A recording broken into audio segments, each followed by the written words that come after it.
اب میں کچھ آپ کے سامنے اس کے اثرات رکھنا چاہتا ہوں کہ ثانیہ سیالکوٹ کے کیا اثرات ہیں، کیا اثرات پڑ سکتے ہیں، دینی پہلو سے اس کے کیا اثرات اور دنیاوی پہلو سے اس کے کیا اثرات ہیں۔ دینی پہلو سے تو بات کرتے ہوئے سیدھی سی بات ہے کہ ہم خود دینی طبقے سے تعلق رکھتے ہیں، سر شرم سے جھک جاتا ہے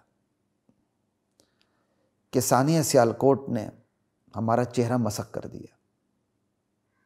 کوئی بھی نتھو پھتو سامنے آتا ہے، نہ جسے وضو کا پتہ، نہ غسل کا پتہ، نہ استنجا کا پتہ، کچھ بھی پتہ نہیں، وہ آ کے ایسا بلنڈر مار جاتا ہے کہ لوگ انگلی اٹھاتے ہیں دین پر، انگلی اٹھاتے ہیں دینداروں پر، لیکن ان کا اٹھانا غلط ہے، دین اور دینداری پر انگلی اٹھانا غلط ہے، لیکن انگلی تو اٹھی نا۔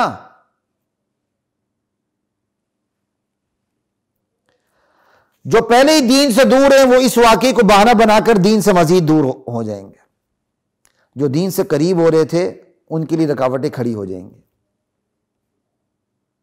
اور ایک سوال یہ ہے خواتین و حضرات، ہم دین کی دعوت کیسے دیں گے؟ ایک بندہ نیوٹرل ہے، پورے مغربی میڈیا اس واقعے کو اچھالے گا، ان کے سامنے اسلام کی ایسی تصویر آئے گی، ہم کتنی محنت کریں گے کہ جو اسلام کی ایک ایسی غلط تصویر آ چکی ہے ہم کھرچنے میں ہمیں کتنا وقت لگے گا؟ ہم ان لوگوں کو دین کی دعوت کیسے دیں گے؟ ہم سری لنکن کو دین کی دعوت کیسے دیں گے؟ مجھے یہ بتائیں۔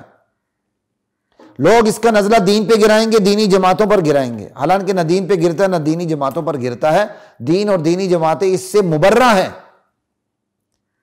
اور آج میں خبر پڑھ رہا تھا کہ مولانا تقی عثمانی صاحب مد ظلہ العالی کی قیادت میں علماء کے وفد نے سری لنکن سفیر سے ملاقات کی ہے اور افسوس کا اظہار کیا، اور مجھے بڑی خوشی ہوئی، اور یہ ہونا چاہیے تھا تاکہ کم سے کم ہمارا چہرہ تو صاف ہو۔ اور میں آپ کو سیدھی بات بتا دوں خواتین و حضرات، ایسے سانحات سے توہین رسالت کے قانون خطرے میں پڑ جاتا ہے، بدنیتوں کو موقع مل جاتا ہے، سازشی عناصر کو موقع مل جاتا ہے کہ وہ ایسے قوانین کو، دستور کے ایسی دفعات کو دستور سے نکلوانے کی کوشش کریں۔ ہم سیدھی بات ہے، ہم دفاعی پوزیشن پر آ چکے ہیں، ہمارا وطن بھی دفاعی پوزیشن پر آ چکا ہے، ہمارے سری لنکا سے بڑے اچھے تعلقات ہیں، ہمیں انڈیا کو سامنے رکھ کر سری لنکا سے بھی اچھے تعلقات رکھنے ہیں۔ شکر ہے سری لنکن کے لوگوں نے بھی بڑے تحمل کا مظاہرہ کیا، بڑے اچھے طریقے سے بات کی۔ ہم اپنے چینل کے تھرو بھی ان کے ساتھ اظہار غم کرتے ہیں اور ان کے بہترین رویے پر ہم ان کا شکریہ ادا کرتے ہیں۔ لا الہ الا اللہ۔ ایسے واقعات سے بدنیتوں کے حوصلے بلند ہو جاتے ہیں، میرا جسم میری مرضی والوں کے حوصلے بلند ہو جاتے ہیں، سیکولر طاقتوں کی ہمتوں میں اضافہ ہو جاتا ہے، عالمی شیطانی مالیاتی اداروں کی ڈیمانڈ میں اضافہ ہو جاتا ہے۔ جناب ہم کہاں بس رہے ہیں، ان کی ڈیمانڈ میں اضافہ ہو جاتا ہے۔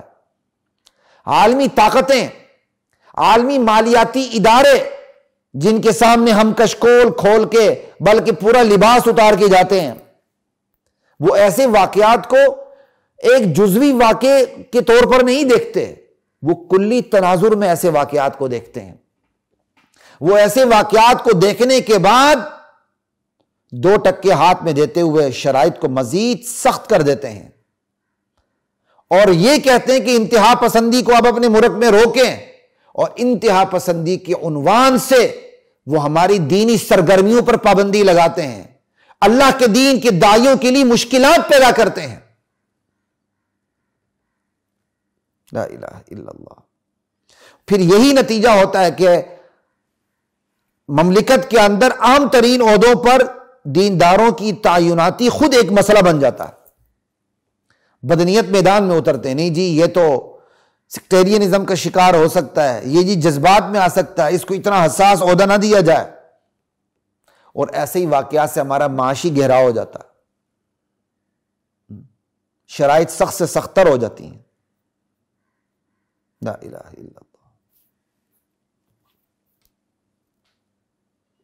اور میں خراج تحسین پیش کرتا ہوں ثانیہ سیالکوٹ میں ان افراد کو جنہوں نے سامنے آ کر رحم کی بھیک مانگی سری لنکن مینیجر پریانتھا کمارا کے لیے، یہ ہمارا روشن چہرہ، انہوں نے بھیک مانگی، یار آپ ایسا نہ کریں، دلائل دیے، بھیک مانگی، لیکن لوگ باز نہیں آئے۔ تو خواتین و حضرات، سانحہ سیالکوٹ کے بارے میں اتنا ہی کہوں گا آپ کے سامنے کہ ماضی میں بھی ایسا ہو چکا ہے، حال کی ہماری یہ تصویر ہے، مستقبل کا خاکہ آپ خود ہی بنا لیں۔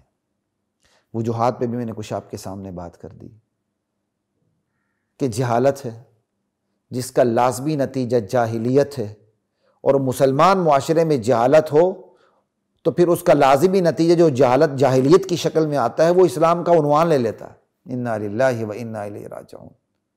اور یہ جو جاہلیت ہے اس کا خمیر ایسی جماعتوں سے اٹھا ہے جو اسلام کے نام پر اسلام کی خدمت نہیں کرتی، بلکہ رسوم و رواج اور بدعات اور شرکیات کو پروموٹ کرتی ہیں، لیکن اس کا ادراک بہت کم لوگوں کو ہوتا ہے۔ اور ایسی جماعتوں کو مصنوعی طور پر ایسی جماعتوں کی آبیاری کرتا دھرتا لوگوں نے کی ہوتی ہے بس۔ اور اس کی دوسری وجہ تعلیم کا فقدان ہے، جس کی کوکھ سے جہالت نکلتی ہے۔ اس کی تیسری وجہ ریاستی کردار میں کمزوری اور منافقت ہے، جو خود نتیجہ ہے عدم تعلیم، عدم تربیت کا۔ پھر اسی تیسری وجہ سے چوتھی وجہ نکلتی ہے، ریاست پر سے اعتماد ختم ہو جاتا ہے۔ پھر جو اس کے اثرات سامنے آتے ہیں وہ بھی میں نے آپ کے سامنے رکھ دیے۔ اللہ کی ذات مجھے، آپ کو، ہم سب کو اپنی سمت درست کرنے کی توفیق عطا فرمائے، اپنی راہ متعین کرنے اور راہ حق پر چلنے کی مجھے اور آپ کو توفیق عطا فرمائے۔ خلیق الرحمن کو اجازت دیجیے۔ السلام علیکم ورحمۃ اللہ وبرکاتہ۔